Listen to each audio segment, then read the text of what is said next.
seja bem-vindo ao primeiro InaCast. Me chamo Stefania Araújo, sou psicóloga do Colégio INA, tenho pós-graduação em neuropsicologia, sou especialista em logoterapia e esse projeto é criação minha.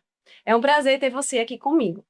E esse ambiente aqui é um ambiente de diálogo, reflexão e aprendizado. Hoje iremos abordar um tema extremamente importante, o uso da tecnologia. O objetivo desse projeto é fazer com que os nossos alunos possam refletir sobre o uso consciente da tecnologia e tornar a família participando desse processo. Para participar desse diálogo comigo, convidei o professor Robson Silva Moura, que é professor de computação, atua nas áreas da tecnologia educacionais, robótica educacional e pensamento computacional. É professor formador do programa de formação do MEC, treinando docentes em metodologias ativas, cultura make, aprendizagem criativa e robótica. Além disso, é o nosso professor. Helder Rafael é formado em Direito, com pós-graduação em Direito Civil, Empresarial e Processo, além de pós-graduação em Direito Internacional, com foco em Migração e Imigração. Atua nas áreas de Direito Civil, Direito de Família e Sucessões, com demandas envolvendo crianças, adolescentes e instituições de ensino. Possui experiência relevante na assessoria e defesa de escolas e instituições de ensino. E, por fim, mas não menos importante, Alcemir Fernandes, graduado em História pela Universidade Federal da Paraíba, atua como coordenador pedagógico da nossa escola, das turmas do 9º ano ao ensino médio, e atua no âmbito da educação desde 2001. Estou extremamente empolgada para o diálogo de hoje. Acredito que cada área aqui pode contribuir de forma muito positiva para esse tema, o uso da tecnologia. E aí eu vou começar com o Alcemir, tá? Gostaria de saber o que é que a BNCC fala sobre as tecnologias. Então, é um prazer estar aqui abrindo esse novo projeto do Colégio Mina. É um prazer estar aqui dividindo esse espaço com vocês. E antes de eu te responder a essa pergunta, eu queria fazer uma reflexão sobre o uso da tecnologia dentro da vida do nosso adolescente, tá? Porque se a gente fizer uma análise rápida, a gente vai ver que ele acorda com o celular, ele verifica o trajeto do ônibus que vai passar na parada que ele está e o tempo que vai levar, onde vai deixar ele através de aplicativos de celular. Ele compra ingressos para eventos no celular, e aí eu não estou nem entrando nas redes sociais e também não estou entrando nem na parte educacional, não é? O que eu quero dizer com isso é que a tecnologia ela já faz parte, né, do dia do estudante ou do nosso dia como um todo, desde o momento que acordamos até o momento que vamos dormir, e desmembrar ou desvencilhar isso do estudante é algo que é uma missão quase que impossível, né? Mas educacionalmente falando, o que a BNCC fala sobre isso? A sexta competência geral da BNCC, ela trata da cultura digital. Então, é algo que quem legisla sobre a educação já viu que a gente precisa desenvolver essa questão educacional, essa cultura educacional dentro da educação básica, porque não tem como a gente desmembrar, né? E aí a gente utilizando a tecnologia dentro da educação, a gente tem as agendas eletrônicas, que são os meios de comunicação oficial entre as escolas, as famílias e os estudantes. A gente tem os materiais educacionais, os livros digitais, a gente tem os sistemas que fazem prova, a gente tem o registro de presença do aluno através da biometria. Então, assim, a tecnologia hoje, ela faz parte, não é, não só da vida do estudante, mas também da vida como um todo. E aí o que precisamos fazer em relação a isso?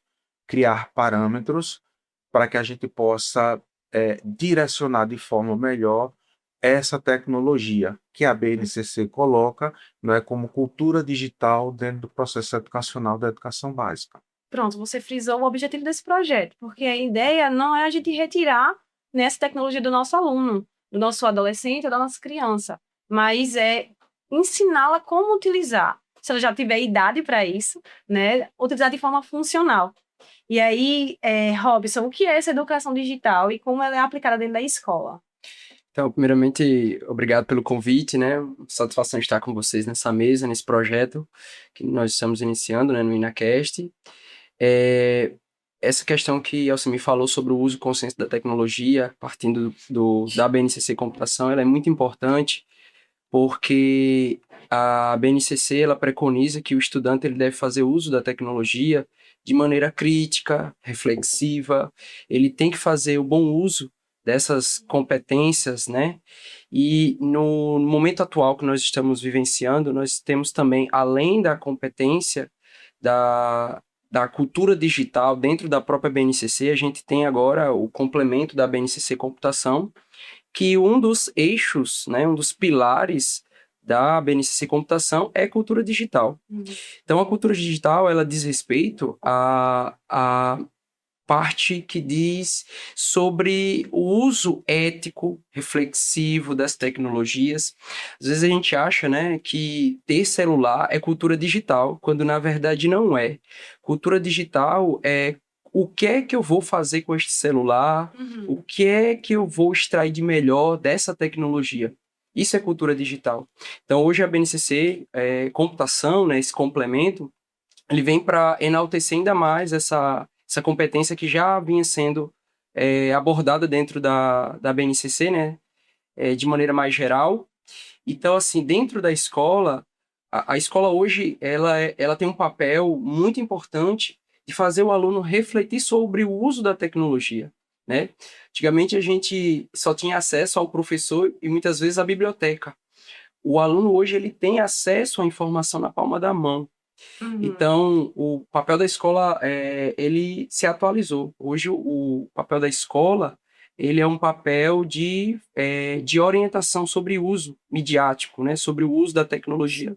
Então, eu acredito que hoje, mais do que nunca, a escola tem um papel significativo, né, na formação desse nosso aluno, na formação discente. Então, hoje, a tecnologia ela é um meio, ela não pode ser encarada como um fim.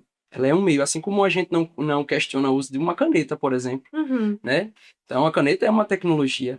Então, a tecnologia ela tem que ser encarada como um meio, um caminho mesmo, para que possa fazer a transformação, né?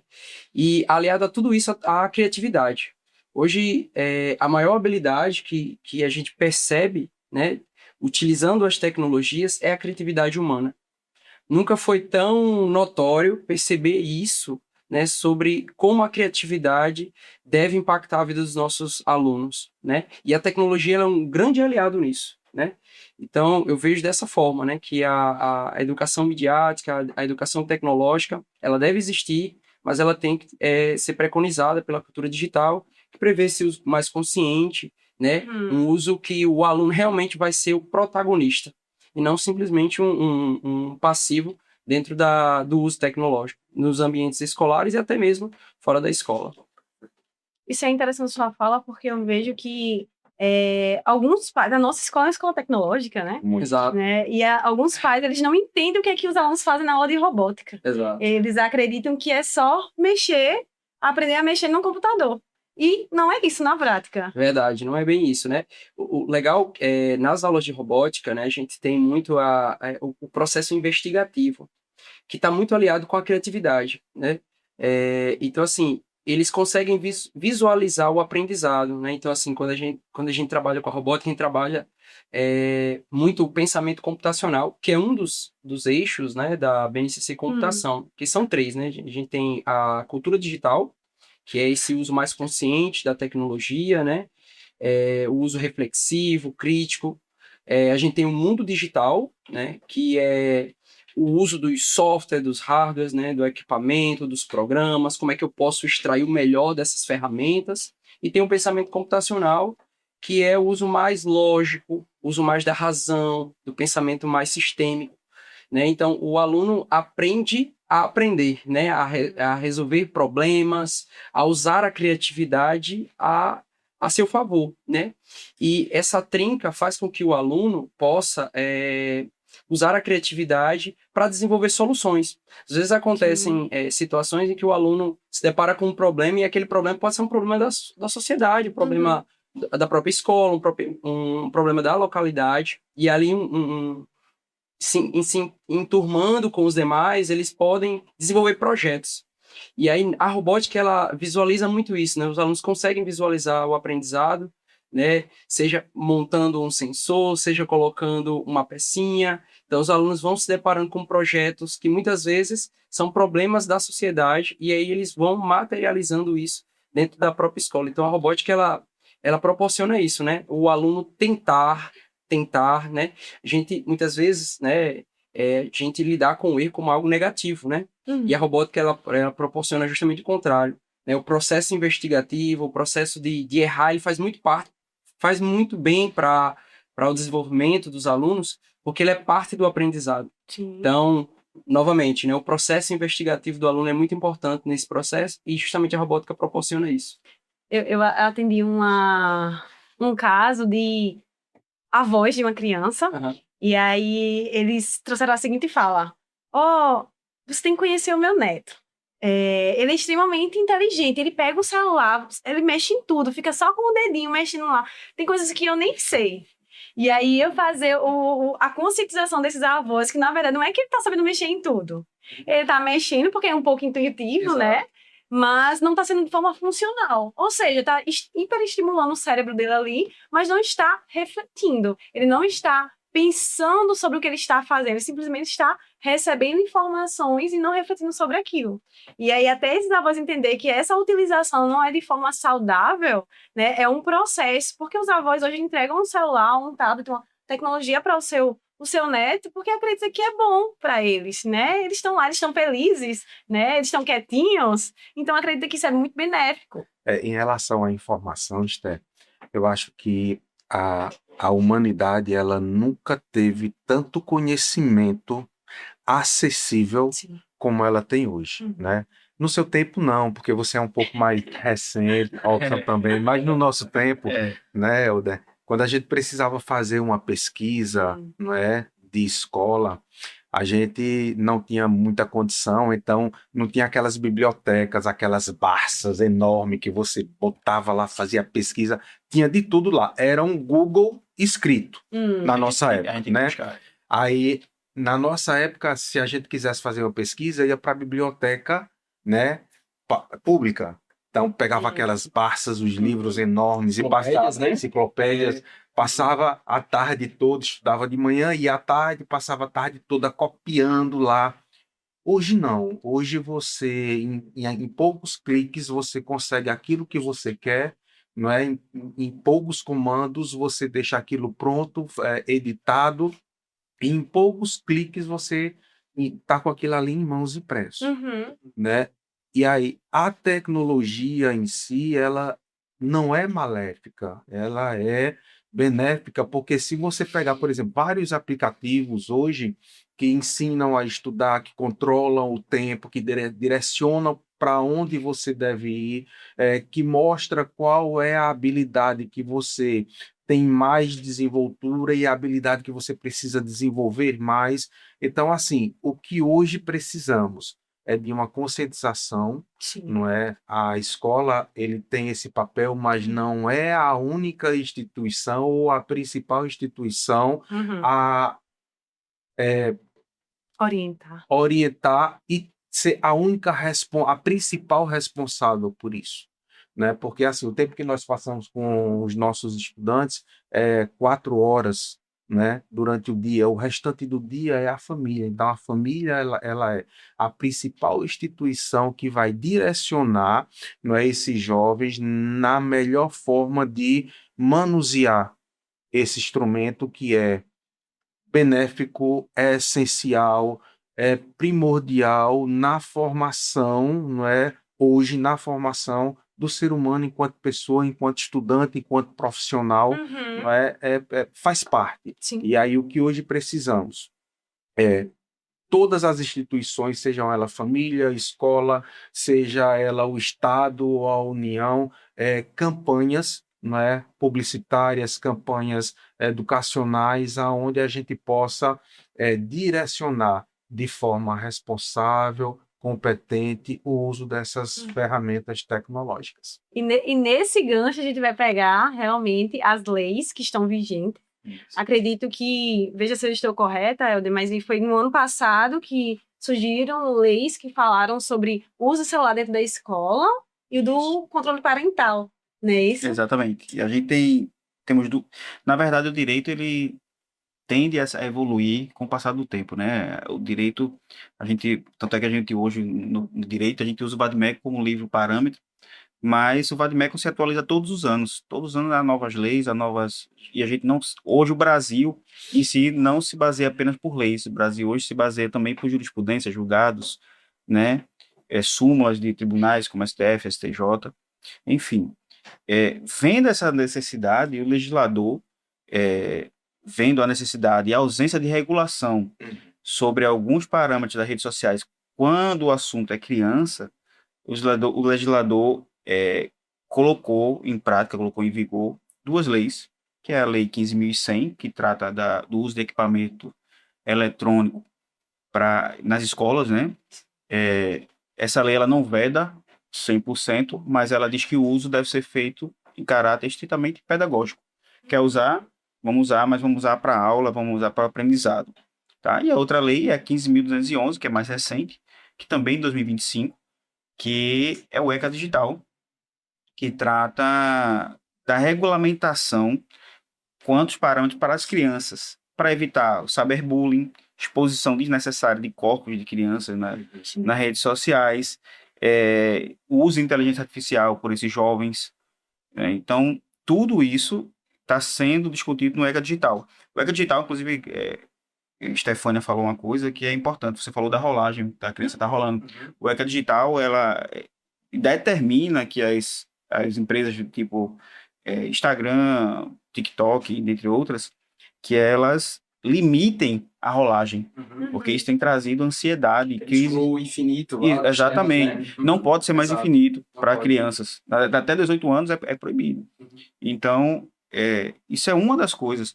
Mas a gente tem visto muitas crianças doentes por causa do uso excessivo de telas. E isso termina resvalando para os pais. Porque os pais são responsáveis. Né? Isso pode trazer efeitos, são efeitos práticos do dia a dia, mas podem acarretar efeitos jurídicos, que vão desde uma advertência até perder a guarda de uma criança. A gente vê crianças agressivas quando se tira as telas. Crianças que perderam a capacidade, inclusive, muitas vezes, de fazer uma pesquisa, como você falou, de fazer uma pesquisa, porque hoje tem a facilidade de ChatGPT, tem facilidade de Google.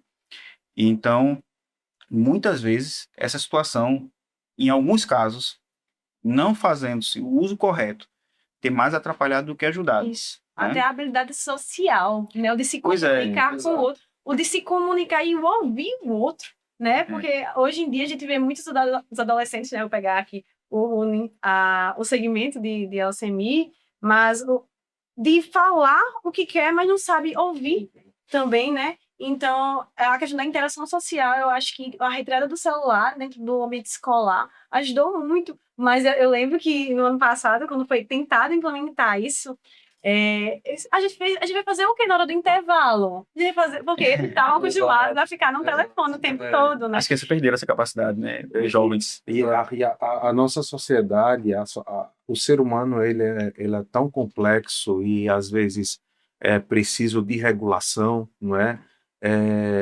Por coisas que elas são desnecessárias e elas são básicas. Por exemplo, dentro da legislação nós temos o ECA, que é o de proteção à criança, nós temos a Maria da Penha, que é de proteção à mulher, nós temos o Estatuto do Idoso, proteção, nós temos... Então, assim, cria-se leis para se regular aquilo que é básico, não é? Proteger a mulher é algo básico, proteger o idoso é algo básico, proteger a criança. Não precisaria alguém legislar para isso se a gente tivesse a cultura da educação, não é? Porque hoje a sociedade ela tem terceirizado um pouco a educação, retirando da família e colocando para a escola. E algo básico é que a escola ela informa. ela forma cidadãos, ela informa, mas o papel principal de educar é da família. É a primazia da É a família. família. Exato. Então, assim, a gente entende, entre aspas, um pouco, porque a vida nossa de trabalhador, ela é muito complicada. É você acordar cedo para pegar vários ônibus, é você tomar conta de várias empresas, é você sair de 6 da manhã e chegar de 7 da noite, quando não, de 11 horas, porque você sai do trabalho, vai estudar, e deixa aqui a questão da educação do filho, né? Então isso acaba resvalando para a escola, mas aproveitando o canal, aproveitando a oportunidade, a função da escola é de formar cidadãos e de informar, não é? Informações, mas a base da educação, ela vem de casa, porque muitas vezes a gente, dentro dessa agonia, a gente tenta educar, mas aquilo que a escola passa enquanto princípio é desfeito em casa porque não tem. Entende? Então, muitas vezes há esse conflito entre estudante e escola, porque a escola, ainda não sendo a sua função, tenta educar e a família deseduca em casa. Entende? Então, assim, o que eu queria chamar a atenção é para as diversas leis que são criadas, inclusive um ECA digital, uma lei de uso de celular dentro da escola, né, por algo que é básico. Sim. É básico. Eu fazer um adendo aí, que ele falou, a gente tem visto cada vez mais situações corriqueiras que deveriam ser resolvidas em casa, Sim. sido levadas às barras da escola, para que a escola resolva. E há uma inversão muito grande nos papéis. Alguns pais que atribuem à escola o dever de educar. A gente educa, mas a gente educa pedagogicamente na escola para aprender, transformar em cidadãos.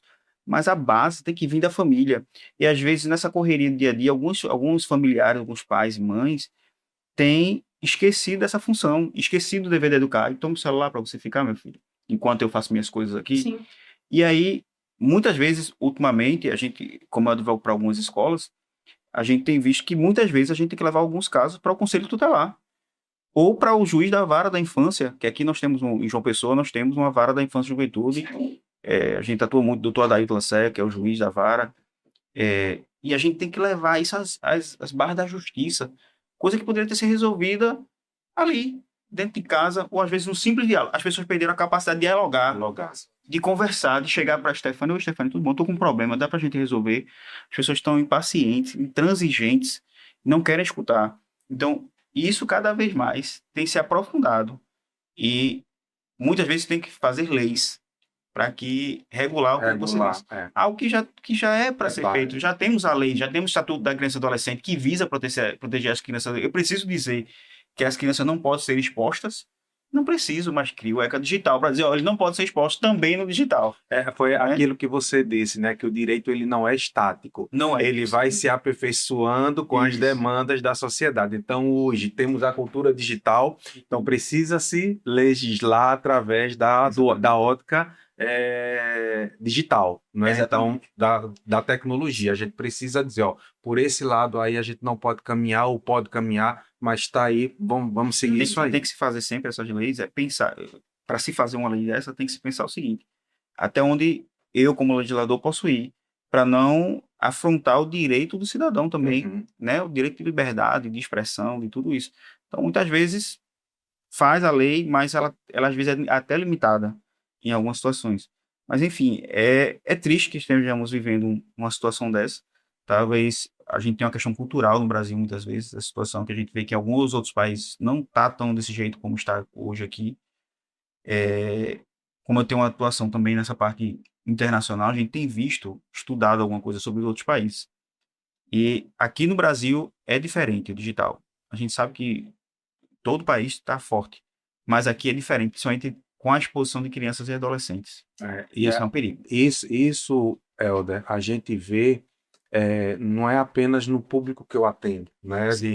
De nono ano, 14, 15 anos, até 17, entrando nos 18, mas por questão de cultura, isso tem vindo cada vez mais cedo, a exposição da tecnologia cada vez mais cedo para a criança. Sim. Não é? Então, assim, é aquilo que eu preciso de tempo. No nosso tempo, quando a gente precisava entreter uma criança, dava uma chupeta, né? E aí é um brinquedo e o menino ficava lá. Hoje não. Hoje eu preciso de tempo, então toma esse celular, filhinho. Uhum. E esse filhinho é uma criança de 3 anos, né? Então as pessoas elas precisam entender que essa tecnologia, não é, isso que é todo esse conteúdo digital que é criado, você como profissional da área tecnológica, você sabe muito bem, você como profissional da área da saúde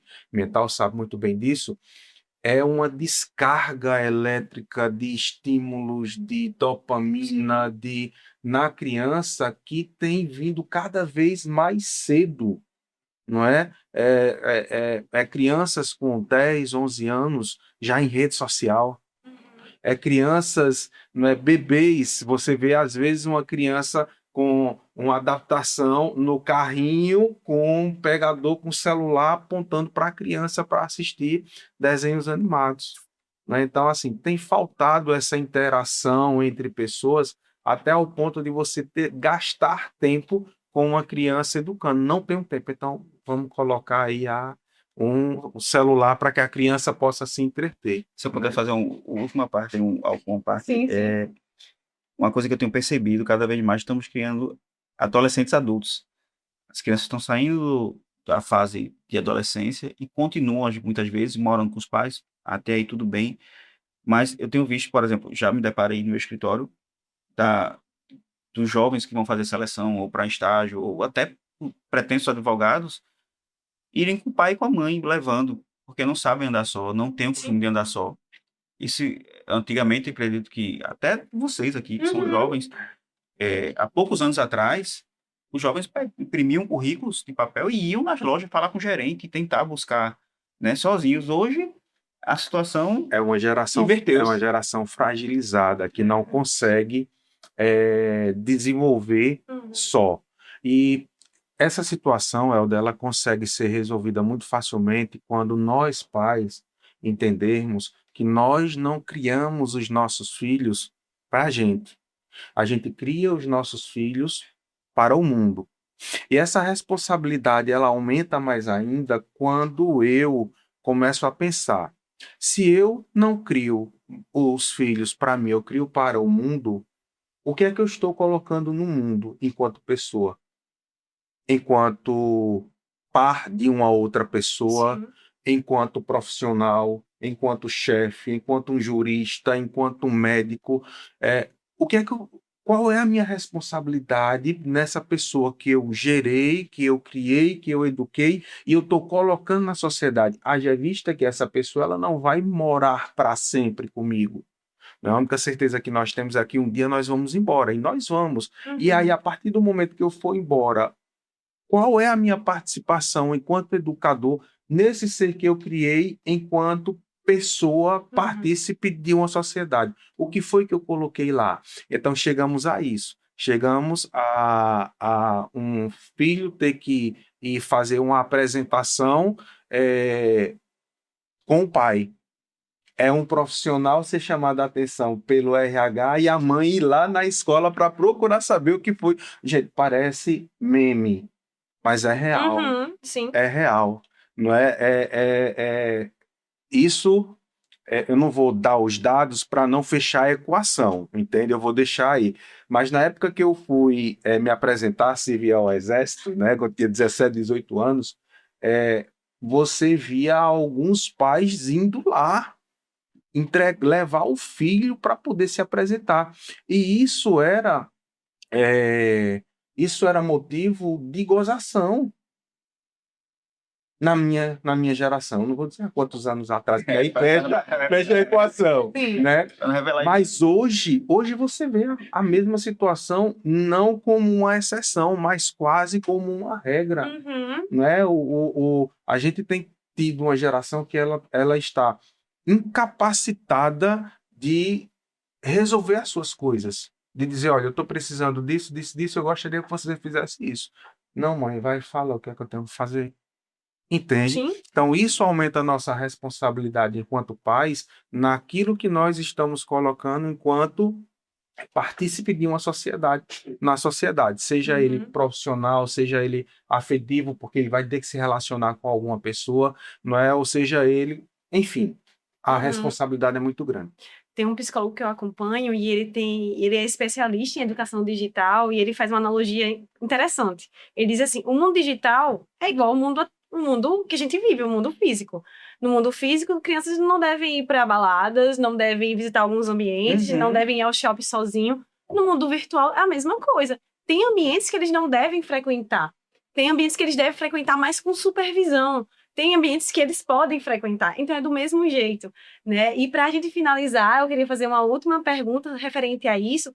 Como é que o pai ele pode exercer esse controle parental, né? Diante da lei agora, como é que ele pode fazer isso e fiscalizar e realmente estar próximo ao seu filho? Eu sempre tenho falado, né, que a tecnologia, ela não é inimiga da educação, tá? O inimigo mesmo é o uso da tecnologia sem limites, sem impor limites, sem finalidade, sem acompanhamento.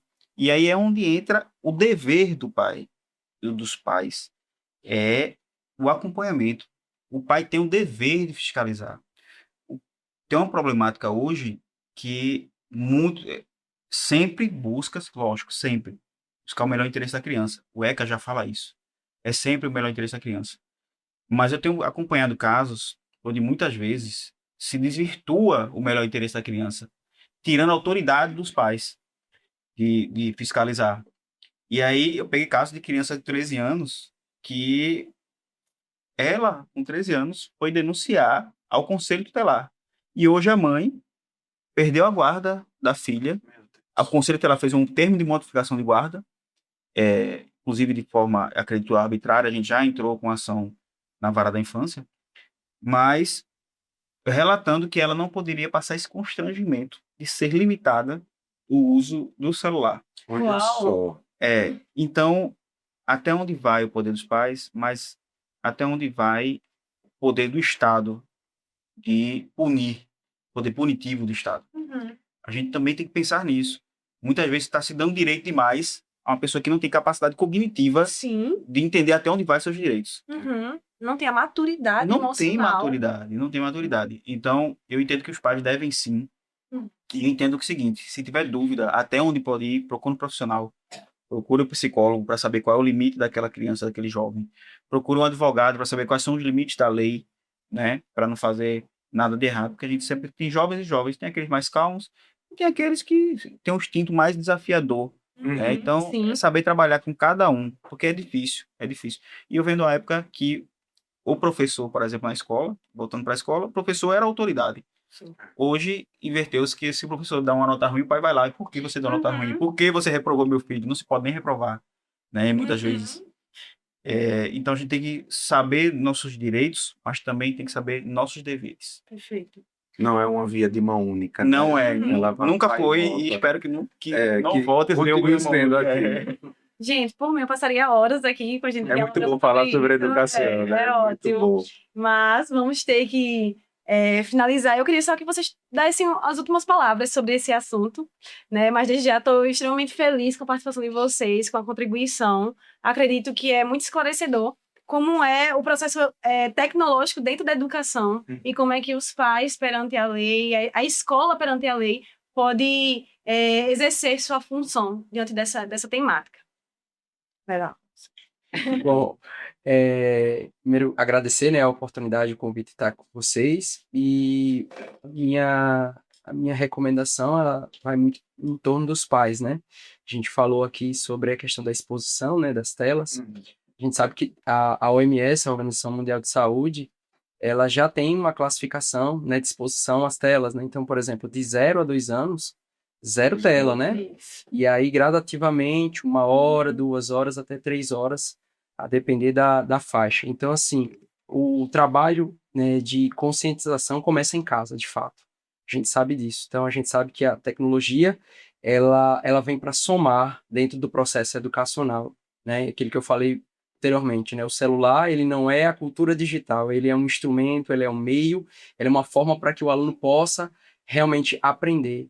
Então, a tecnologia ela serve para isso, para embasar, para fortalecer o aprendizado. E a escola tem esse papel formador, né, de levar o conhecimento e de conscientizar, né? Sim. Quando se falou aqui sobre a proibição, né, dos celulares, eu confesso que a princípio eu fiquei um pouco receoso, né, sem entender muito o porquê da proibição dos celulares dentro da escola, mas eu acredito que era necessário, né, porque os nossos alunos estavam perdendo essa capacidade social de se interagir, mas fica também a reflexão para a escola, né, que o celular, somente a proibição não resolve. A gente tem que formar os nossos alunos, tem que formar os nossos estudantes para que eles possam fazer uso consciente, de fato, dessa tecnologia que é benéfica, que é positiva. Então, a conscientização começa nos lares, né, em casa, e o papel da escola realmente é de formação, de orientação, e o professor, mais do que nunca, o papel fundamental para levar essa cultura digital para os nossos alunos. Muito obrigado. É isso. Então, como o professor falou, as várias instituições precisam fazer o seu papel, né? A família educar, a escola formar, e isso que o INA está fazendo aqui, né? Nesse novo projeto levado aí por Estefânia, é justamente isso, é de informar, é de se criar uma cultura, de se criar um pensamento crítico sobre aquilo que não é que não possa usar. O celular hoje, ou a tecnologia, ela é essencial e inerente à vida do ser humano. Mas o que a gente precisa é discutir sobre o papel da tecnologia, não é? E fazer com que todas as instituições responsáveis pela formação dessa criança assumam o seu papel, não é? E cobrem a criança e eduquem a criança naquilo que ela precisa fazer, né? Alguém já disse uma vez, de forma muito sábia, que quando a gente educa a criança no caminho que deve andar, jamais ele vai se afastar dele, né? Então, assim, parabéns ao INA, né, por esse projeto, e espero que a gente possa alcançar aí várias pessoas com aquilo que nós conversamos aqui. Perfeito. Vamos lá, eu queria agradecer primeiramente, né, agradecer a você, Estefânia, agradecer ao Colégio INA, por maravilhoso esse projeto. Isso vai conscientizar, acredito que diversas pessoas, aqueles que assistirem aqui. Vim até homenagem ao INA hoje, até Viu na paleta, viu na paleta. Vim na paleta, exatamente. Mas, quanto ao nosso tema, eu acredito que o caminho não é demonizar a internet, né, nem a tecnologia. O caminho, de fato, é o uso, mas o uso consciente, com equilíbrio, né, do ponto de vista jurídico, respeitando o melhor interesse da criança, buscando orientar os pais quanto ao dever deles como pais, e mostrando à escola qual é o dever dela nesse papel de proteção de dados, né, de adequação ao melhor interesse sempre da criança, e trazendo isso de forma justa e segura, tanto para pais, alunos, né, inclusive docentes da escola. Sim. Então, esse é o papel da escola, é um dos fundamentais, a valorização e a valoração da internet de forma segura e equilibrada. Perfeito. Gente, mais uma vez, obrigada pela participação de vocês. Eu que agradeço, Estefânia. Agradecemos. Obrigado.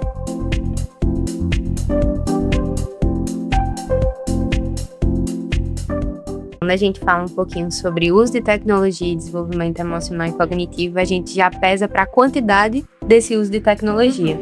Quando a gente pensa em crianças e adolescentes, a gente está pensando em um cérebro que está em formação. Então, está tendo conexões neurais, está tendo muitas coisas relacionadas a isso.